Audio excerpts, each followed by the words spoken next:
For more on the implications of the TPP, we welcome to the show Charles Freeman, International Principal at Forbes-Tate. He's also the former Assistant U.S. Trade Representative for China Affairs. Welcome to the show. Good to see you. Thank you, Phil. So trade deals are fun. They're good. They're broad. This is a big one. It involves an awful lot of countries. Notably, one is absent. But let me start with the trade deal as a whole. A lot of people would say that the bad things aren't always as bad as they end up being, and the good stuff never comes to fruition as good as the salespeople say it does. So where's the compromise? Well, I think one of the problems is that in order to sell a trade deal like this, you've got to talk about exports and job creation, and that isn't always what happens, and that's not always what's intended to happen. What you're doing is you're building a much bigger market, and therefore bigger opportunities for everybody that's participating in it. And it does provide great opportunities, and even deals that in the past have been criticized have actually worked more than they have not, but have they created the exports and have they created the jobs? Uncertain. Because we wouldn't know what would have happened had the deal not gone through. True. Right? I mean, you can make suppositions, and you can say, well, there would have been stagnation in the economy, there would have been some challenges. Trade deals are good in that they do stimulate new growth, new opportunities. Now, we talked about the discussion between the United States and Japan. And what we did not discuss is it hasn't been smooth sailing necessarily for the TPP. Japan's farmers have had some very serious reservations about the deal. Maybe just help us explain to our audience what the issue is. Well, the issue is there are sacred industries in Japan which have existed for a lot of reasons, and those have become politically calcifying in a way that has made it difficult to overcome the objections of farmers and other kind of key sectoral people that have political power. This has been an issue between the United States and Japan for 30 years. So it's interesting that we're finally getting to a point where we actually may be able to confront them as these farmers and some of the key industries are becoming older and older and less politically powerful.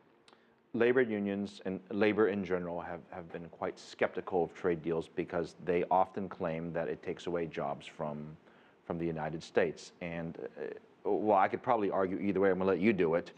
Does it or doesn't, or what would you say to those critics? There are winners and losers as a result of trade. That's natural and inevitable. I mean, what you look for in a trade deal is that it increases the efficiency of the economies and the opportunities in the economies.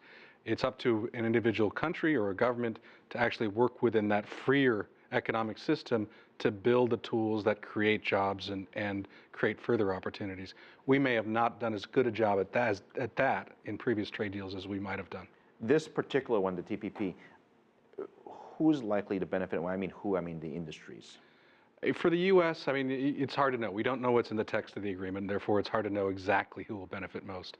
In terms of who's been Obama did mention car companies. Well, I mean, I think the chance of us selling a new cars to Japan is about 0 to none. I mean, that's not going to happen. Japan is not going to buy American cars. But if you do look at who has been at the table and pushing what industries, it's intellectual property intensive industries, including pharmaceutical companies, financial services companies, and information technology companies in particular. Let's get to the politics of this. China, they're not part of it. There has been talk in the past that they could be part of it, but there's a lot of noise in these discussions. So let me ask you this: is there any realistic chance that China could eventually be a part of it? And second, what do you think China's reaction will likely be once this deal does get done? I think China and the United States have done a reasonably good job talking about this on a high level and understanding that this is not an agreement that's directed at carving out a block that excuses China or doesn't include China. I think the reality is that this is the kind of deal right now that China probably doesn't have the ability to negotiate, not for a lack of sophistication, but because of they're still only 15 years into WTO. I think after this deal is done, there's a realistic chance that you could broaden the TPP to a free trade of the Americas agreement and create space for China and other countries in that bloc. When they talk about these trade deals, and WTO is another good example, NAFTA is another great example, there are a lot of rules and restrictions, things you can do, things you can't do, markets you're supposed to open up, markets that can remain closed. All these details are done behind the scenes.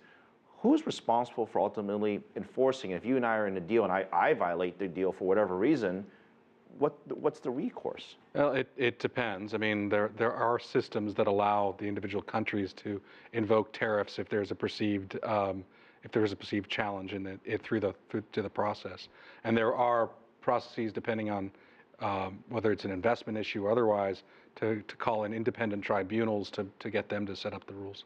Very quickly, the timeline on this, when do we, well, we've been talking about it for some time, but when do we expect perhaps the next chapter?